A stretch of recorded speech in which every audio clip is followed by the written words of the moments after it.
Massive demonstration out at the airport, and we found out that police actually arrested about 100 people there. It was a bit of a chaotic scene, and that of course was a cause for concern, especially for travelers and for security. Ian Russell is live at the airport right now with more on exactly what happened out there. Ian? Yeah, well, Jennifer, it's kind of business as usual here at MSP right now, but it's obviously kind of a far cry from what it looked like earlier this morning. There was a large crowd of people across from the main doors here at Terminal 1 at MSP calling and demanding for ICE to leave the state and calling for some airlines to stand in solidarity with them. Despite the cold, Mother Nature couldn't keep this crowd from making their voices heard. Led by local clergy members, protesters stood outside Terminal 1 at MSP this morning, singing and praying as they called for ICE activity to stop in Minnesota.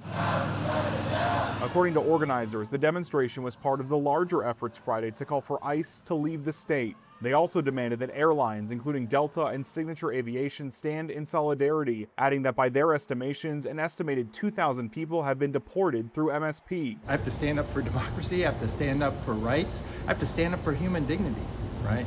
So that's why I came. Some we spoke with say they flew in to be here, saying this message has to be heard. We have people that now are afraid just because of the color of their skin to walk down the street. That's not the United States of America. That just can't be.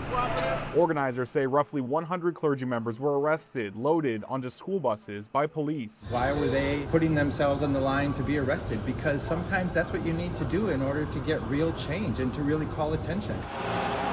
This as protests continued at the Whipple Federal Building. A law enforcement van was damaged, causing the Hennepin County Sheriff's Department to order the crowd to disperse. A cold day full of demonstrations, calling for ICE to go home. Everybody thinks getting arrested is the worst thing in the world. Actually, the worst thing is the way that people are being treated.